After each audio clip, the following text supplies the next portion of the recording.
శ్రీరాముని దయతో పంటలు బాగా పండాలని ఆ దేవుణ్ణి కోరుకున్నట్టు మాజీ మంత్రి ఎమ్మెల్యే హరీష్ రావు అన్నారు. ఇక శ్రీరాముని ఆశీస్సులతో రాంపూర్ గ్రామంలో రాళ్లవాన పడలేదన్నారు. శ్రీరాముడే రాళ్లవాన నుంచి గ్రామాన్ని కాపాడారన్నారు. సిద్దిపేట జిల్లా నంగునూరు మండలం రాంపూర్లో సీతారామచంద్రస్వామి ఆలయ రథోత్సవంలో హరీష్ రావు పాల్గొన్నారు. నాడు కేసీఆర్ పాలనలో నంగునూరు మండలం అభివృద్ధి చెందిందని 300 కోట్లతో ఆయిల్ ఫామ్ ఫ్యాక్టరీ ఏర్పాటు చేయడంతో రైతులకు యువతకు ఉపాధి లభిస్తోందన్నారు. యువత అందరూ శ్రీరాముణ్ణి ఆదర్శంగా తీసుకుని సన్మార్గంలో నడవాలని హరీష్ రావు పిలుపునిచ్చారు.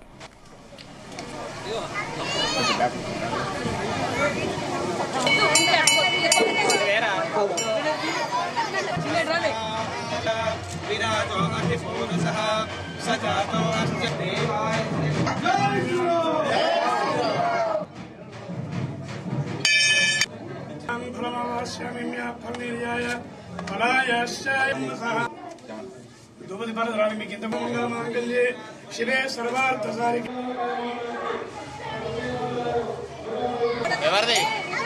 వెంకటేష్ పంచపాల నగర్ ఉందా?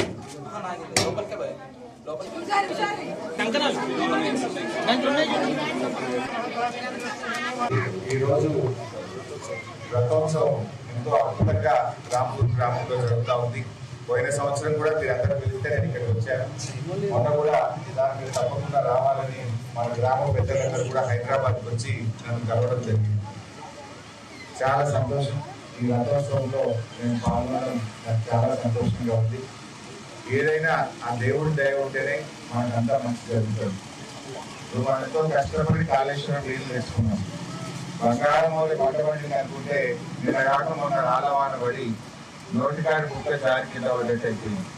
ఇంకా దేవుడి దయ, ఆ భగవంతుడి కృప ఉంటేనే ఏదైనా మనకు జరుగుతుంది. ఆ రాములవారి దయ ఉండాలి. ఇవాళ మనం కేసీఆర్ గారి ఆశీస్సులతో, మీ అందరి ఆశీస్సులతో మన నంగునూరు మండలం ఎంత బాగా అభివృద్ధి జరుగుతుందో మీకు తెలుసు. ఒకప్పుడు సిద్దిపేట పోవాలంటే రోడ్ ఎట్లుండే, ఇప్పుడు ఎట్లాంటి రోడ్డు బ్రహ్మాండంగా సిద్దిపేట దాకా అవుతుందో కూడా మీరే చూస్తున్నారు. సింగిల్ రోడ్ ఉంటుండే, మోటార్ సైకిల్ బస్ వస్తే నీళ్ళు జారి పడిపోతుంది. వెంకట ఎంతో మంది తలకాయలు వస్తుంటే ప్రాణాలు పోతుండే. ఇప్పుడు 4 వరుసల రహదారి చేసుకున్నాం బ్రహ్మాండంగా. నీళ్లు ఒకప్పుడు తాగడానికి నీళ్ళకే బోరేస్తే దుబ్బరప్ప చుక్క నీళ్లు రాని ప్రాంతంలో కాలువలు తెచ్చి ఇలా ఎండాకాలంలో కూడా మన పెద్దబాబు 5 చెక్కాములు మట్టలు చుట్టున్నాయి ఈ ఏప్రిల్ నెల అంటే అసలు ఎప్పుడైనా బ్రహ్మంగారి కాలంలో అందరూ కూడా ఎన్నడూ చెప్పుకున్నామో లేదో, ఎండాకాలంలో చెరువులు నిండుతాయి, ఎండాకాలంలో వాళ్ళు నీళ్లు వాడతాయి అనేది బ్రహ్మంగారి కాలజ్ఞానంలో కూడా చెప్పని విషయాన్ని మన కళ్ళ ముందు చూస్తా ఉన్నాం. ఇంకా కరెంట్ కావచ్చు, నీళ్లు కావచ్చు, రోడ్లు కావచ్చు. ఇంకా ఆయిల్ పామ్ ఫ్యాక్టరీ ఒక 2 నెలలు అయితే స్టార్ట్ అవుతుంది. నేను అప్పుడు 3 ఏళ్ల కింద ఒక ముందు చూపుతో 5 జిల్లాల ఫ్యాక్టరీ తెచ్చి నంగునూరు మండలంలో పెట్టాను. ఎక్కడెక్కడ జనగామ, మహబూబాబాద్, కామారెడ్డి, మెదక్, మేడ్చల్ 5 జిల్లాల ఫ్యాక్టరీ తెచ్చి 300 కోట్ల రూపాయలతో నంగునూరులో ఫ్యాక్టరీ పెట్టించినాను.